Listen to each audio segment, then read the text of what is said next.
अजून एक मोठी बातमी। महायुतीला विधानसभा निवडणुकीत घवघवीत यश मिळालं असलं तरी मुख्यमंत्री कोण होणार याचा पेच कायम आहे। एकनाथ शिंदे पुन्हा मुख्यमंत्री होणार की भाजपकडून देवेंद्र फडणवीस यांना मुख्यमंत्री बनवलं जाणार हे अजून स्पष्ट होत नाहीये। या तिढ्यात राष्ट्रवादी काँग्रेसची भूमिका भाजपच्या बाजूने आहे। फडणवीस मुख्यमंत्री बनणार असतील तर आपला पाठिंबाच असेल अशी भूमिका राष्ट्रवादी काँग्रेस अजित पवार गटाने घेतली आहे। त्यांच्या या भूमिकेमुळे मुख्यमंत्री पदासाठी आग्रही असणाऱ्या शिवसेनेच्या दाव्यातली जणू हवाच गेलेली आहे। भाजपकडे 132 आमदारांचा संख्याबळ आहे, राष्ट्रवादी काँग्रेस अजित पवार गटाकडे 41 आमदारांचा पाठबळ आहे। त्यामुळे 57 जागा जिंकणाऱ्या शिवसेनेला फार काही ताठ भूमिका घेता येणार नाहीये। नेमका असाच काहीसा प्रकार झाला होता 2014 मध्ये देखील। यावेळी शिवसेना आणि भाजप वेगवेगळे लढले। त्या निवडणुकीत भाजपला 122 जागा, एक अपक्षासह 123 जागा मिळाल्या। शिवसेनेला 61 जागांसह दुसऱ्या क्रमांकावर शिवसेना होती। पण राष्ट्रवादी काँग्रेसने स्थिर सरकारासाठी भाजपला बाहेरून पाठिंबा दिला। त्यामुळे शिवसेनेची बार्गेनिंग पॉवरच संपून गेली। अखेर शिवसेना 6 महिन्यांनी सरकारमध्ये सहभागी झाली।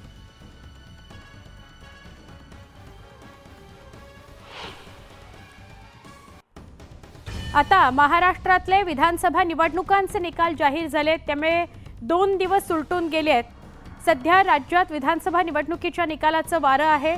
त्यातच राज्यातील महापालिकांच्या निवडणुका येत्या 3 महिन्यांमध्ये होणार आहेत। महायुतीत याबाबत एकमत झालंय अशी माहिती मिळते आहे। नवीन सरकार स्थापन होताच पहिल्या मंत्रिमंडळ बैठकीत महानगरपालिका निवडणुकांची अधिसूचना जारी केली जाणार आहे अशी माहिती समोर येते। हे अपेक्षितच होतं। खरं तर याच वर्षी लोकसभा, विधानसभा आणि नोव्हेंबर-डिसेंबरच्या दरम्यान महापालिका अशी साधारण चर्चा या वर्षीच्या सुरुवातीला सुरू झाली होती। पण नोव्हेंबरमध्ये निवडणुका विधानसभेच्या आणि सत्ता स्थापन झाल्यानंतर कदाचित पुढच्याच 3 महिन्यांमध्ये महापालिकेच्या निवडणुका लागतील अशी माहिती समोर येते।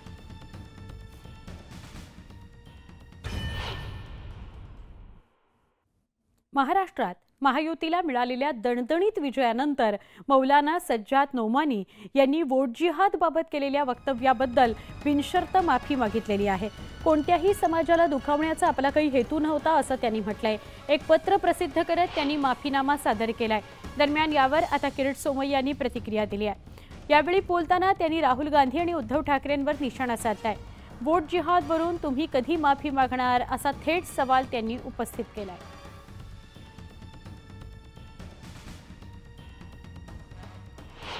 वोट जिहादचा फतवा काढणारे मौलाना सज्जाद नोमानी यांनी आता माफी मागितली आहे। मौलाना म्हणतात, मैंने भाजपा का समर्थन करने वाले मुसलमानों का सामाजिक बहिष्कार करने कहा था, वोट जिहाद के लिए कहा था।